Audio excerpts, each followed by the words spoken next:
Hello and most welcome in the class of plus one. This is our first chapter, Constitution Why and How. I am Sumit Kumar Suryavanshi and today we are going to discuss about the Constitution. So what we will read in this chapter, we will basically discuss about what is Constitution means and what is a Constitution does do to the society. कि basically Constitution है क्या, why a society need a Constitution, how the society will implement a Constitution, how the Constitution govern the allocation of the power, कि how we will distribute the power according to the Constitution, how we maintain balance between the other community. This is basically our topic in this chapter. Before discussing this, I just want to let you know few of the basic terms of the history. This is our preamble. ये हमारी preamble है जो constitution के अंदर लिखी हुई है. इसमें कुछ वर्ड्स हैं जिसके बारे में हमें पता होना चाहिए कि इंडियन जो है हमने क्या एक्सेप्ट किया कि हम सॉवरन हैं, कि इंडिया जो है अपना डिसीजन खुद ले सकता है, किसी के अंदर बाउंडेड नहीं है. सोशलिस्ट हैं कि हम सोशलिज्म की थ्योरी क्या होती है कि जो प्रोडक्शन करने वाले लोग हैं उनके बारे में ज़्यादा सोचा जाता है, प्राइवेटाइजेशन पर ज़्यादा ध्यान नहीं होता. इंडिविजुअल जो पर्सन उसके सोर्सेज पे इंडिविजुअल का कंट्रोल नहीं मानते, उसको हम सोशलिस्ट बोलते हैं. तो कहीं ना कहीं हम सोशलिस्ट हैं और सेकुलर हैं, किसी एक रिलीजन को हम प्रायोरिटी नहीं देते. डेमोक्रेटिक हैं, हम जो है पब्लिक द्वारा इलेक्टेड गवर्नमेंट को चलाते हैं. रिपब्लिकन, हमारा जो स्टेट जो हेड है, जो प्रेसिडेंट है, वो कहीं इनडायरेक्टली इलेक्टेड है. तो ये सारी चीज़ें कि सोवरेन, हम अपना डिसीजन खुद ले सकते हैं. सोशलिस्ट, हम जो है रिसोर्सेज पर इंडिविजुअल कंट्रोल में बिलीव नहीं रखते. सेकुलर, वन रिलीजन को फॉलो नहीं करते. डेमोक्रेटिकल, पब्लिक गवर्नमेंट है हमारे पास, पब्लिक द्वारा इलेक्टेड है. रिपब्लिक, हमारा head of the state elected है. जुडिशरी जो है हर तरह का सोशल, इकोनॉमिकल एंड पॉलिटिकल जो है जो जस्टिस हम देने की कोशिश करते हैं. सोशल का मतलब है कि किसी प्रकार का डिस्क्रिमिनेशन नहीं होगा. इकोनॉमिकल का मतलब है कि सभी को जो है इक्वल वेजेस मिलने चाहिए, इक्वल वर्क मिलना चाहिए. और पॉलिटिकल का मतलब सबके पास राइट है ऑर्गेनाइजेशन बनाने का, इलेक्शन लड़ने का, वोट देने का. लिबर्टी है कि सभी के पास अपने व्यूज़ एक्सप्रेस करने के लिए, अपने आप को लिबरल करने के लिए, कि भाई अगर कोई ऑर्थोडॉक्सी को फॉलो करना चाहता है कि भाई हाँ मैं तो पुराने टाइप के कपड़े ही पहनूंगा या हिंदू धर्म को ही मानूंगा, उसके लिए भी मोस्ट वेलकम. कोई चाहता है कि नहीं मैं पुराने टाइप के कपड़े नहीं पहनूंगा, वेस्टर्न आइडियोलॉजी को फॉलो करूंगा, उसके लिए भी मोस्ट वेलकम. तो आप अपनी फेथ के लिए, वर्शिप के लिए और अपने एक्सप्रेशन और अपने बिलीफ के लिए बिल्कुल फ्री हैं, आप जो भी करना चाहिए. इक्वालिटी, ठीक है, कि आप सभी को इक्वल अपॉर्चुनिटी है, कि सभी के सभी जो भी अपनी लाइफ में अचीव करना चाहते हैं, या इक्वालिटी बिफोर द लॉ कह सकते हैं हम, कि ये नहीं है कि अमीर आदमी है तो उसको ज़्यादा प्रीशियस समझा जाएगा, गरीब है तो नहीं समझा जाएगा. फर्टर्निटी, कि हम कहीं ना कहीं ब्रदर जो हुड है उसको प्रमोट करने की कोशिश करते हैं.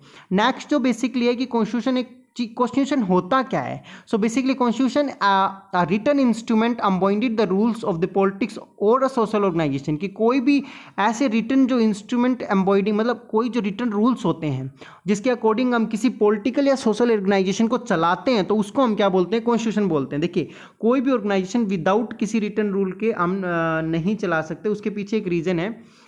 रीज़न क्या है कि जब तक अगर कोई रूल्स एंड नॉर्म्स नहीं होंगे, जैसे अगर स्कूल भी उसके अंदर रूल्स और नॉर्म नहीं होंगे कि भाई स्कूल क्लास में बच्चों को बैठना ही चाहिए, रिसेस में बाहर जाना चाहिए, टीचर जब पढ़ा रहा है तो ध्यान से सुनना चाहिए, हर पर्टिकुलर सब्जेक्ट के टीचर को ही पर्टिकुलर सब्जेक्ट पढ़ाना चाहिए, प्रिंसिपल के जो काम है उनको वही करना चाहिए, कोऑर्डिनेटर्स को ये सब मेंटेन करना चाहिए, किसी में अगर एडजस्टमेंट लगानी है तो उनको एडजस्टमेंट देखनी पड़ेगी.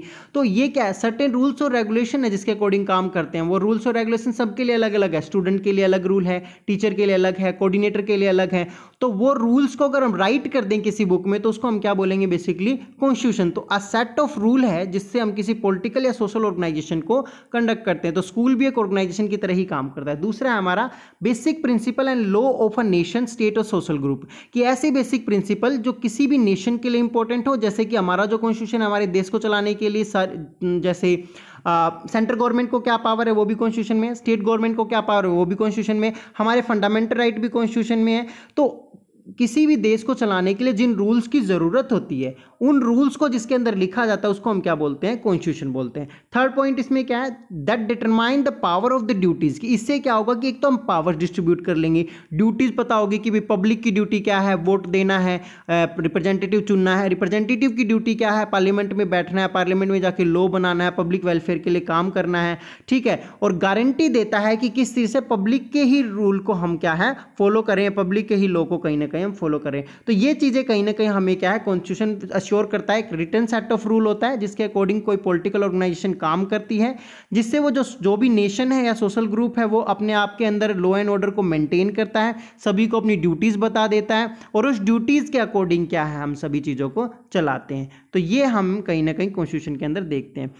आज जो बेसिकली हम डिस्कस करने वाले हैं वो बेसिकली क्या है हमारा, कि constitution allow coordination and insurance, की कोऑर्डिनेशन और एश्योरेंस को अलाउ करता है। देखिए सबसे पहला पॉइंट क्या हमारा, कि डिफरेंट ग्रुप्स हैं इंडिया में, बहुत सारे डिफरेंट ग्रुप। आप इस पिक्चर में देख लीजिए, आपको अलग अलग तरीका डिफरेंस देखने का मिलेगा कि ये इस्लामिक हैं, ये सिख हैं, ठीक है, ये आपको अलग से मतलब साउथ का रीजन देखने को मिलेगा। तो हमारे यहाँ रीजनल डिफरेंस भी है, कल्चरल भी है, लैंग्वेज भी है, बहुत सारे अलग अलग लोग हैं। अब जब अलग अलग लोग हैं तो उसमें डिफरेंस किस बेस पे है, रिलीजन पे है, जेंडर पे है, कास्ट पे है, इकोनॉमिक पे है, प्रोफेशनल है, एबिलिटी है, हैबिट है, ये परसेंटेज लिख दिया मैंने, रॉन्ग है, ये लिखना था टेस्ट की, डिफरेंट डिफरेंट टेस्ट है, और एज में भी यंग और ओल्ड हैं, तो अलग अलग लोग हैं। तो इस तरह से जो अलग अलग लोग हैं, तो जब अलग अलग लोग होंगे तो सीधी सी बात है कि कहीं ना कहीं क्या होगा, किसी न किसी प्रकार का डिस्प्यूट जो है होगा ही होगा, क्योंकि डिफरेंट ग्रुप्स हैं, डिफरेंट तरीके के लोग हैं और उसमें किसी प्रकार का डिस्प्यूट होगा।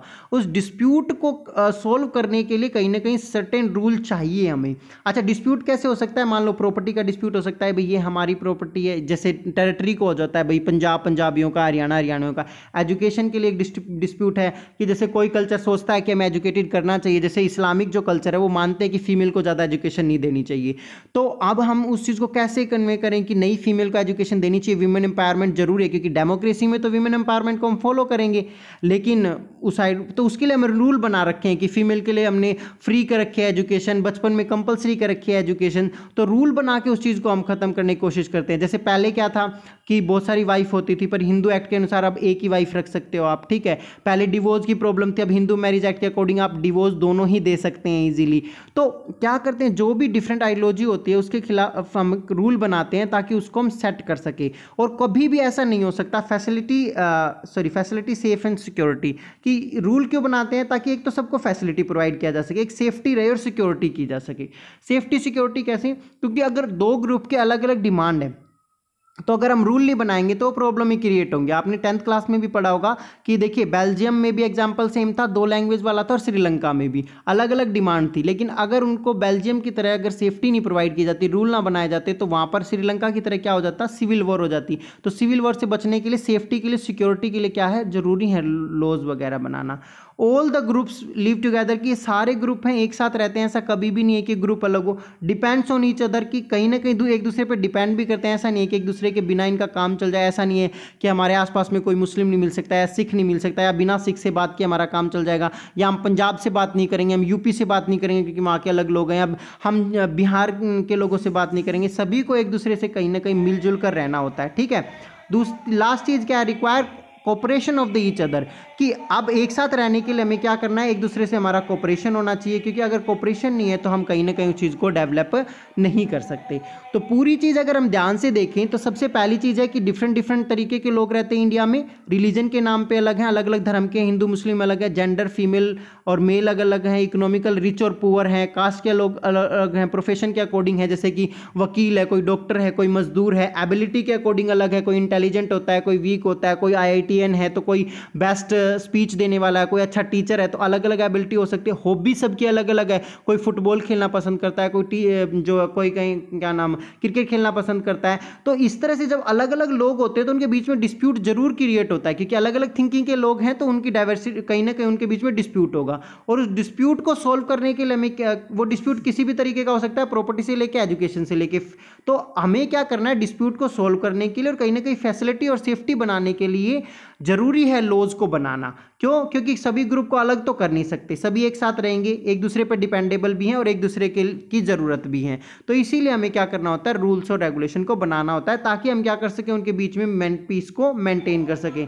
तो कहीं ना कहीं पीस को मेंटेन करने के लिए हम ये करते हैं, साथ में worst condition of the rule से मतलब ताकि कंडीशन बुरी ना आए, minimum degree of the coordination, कि देखिए लेकिन फिर भी है कि हमें ये करने की कोशिश करनी होती है कि कहीं ना कहीं उनके बीच में कोऑर्डिनेशन अच्छे से आए, ठीक है।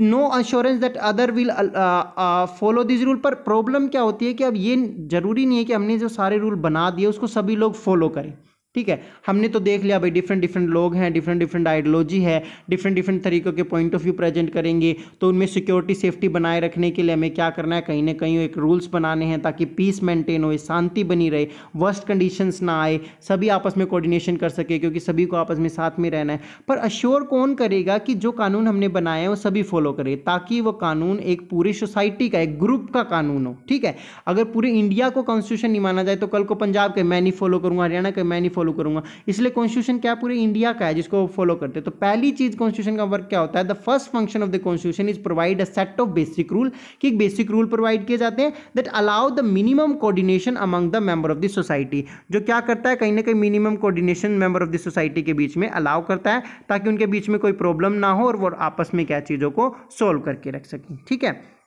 सेकंड जो टॉपिक है वो हमारा क्या है, specification of the decision making power, कि डिसीजन मेकिंग पावर को कैसे स्पेसिफिकेशन किया जाता है, कि फंडामेंटल जो प्रिंसिपल है गवर्नमेंट का वो क्या है बेसिकली हमारा। इससे आगे हम नेक्स्ट क्लास में डिस्कस करेंगे।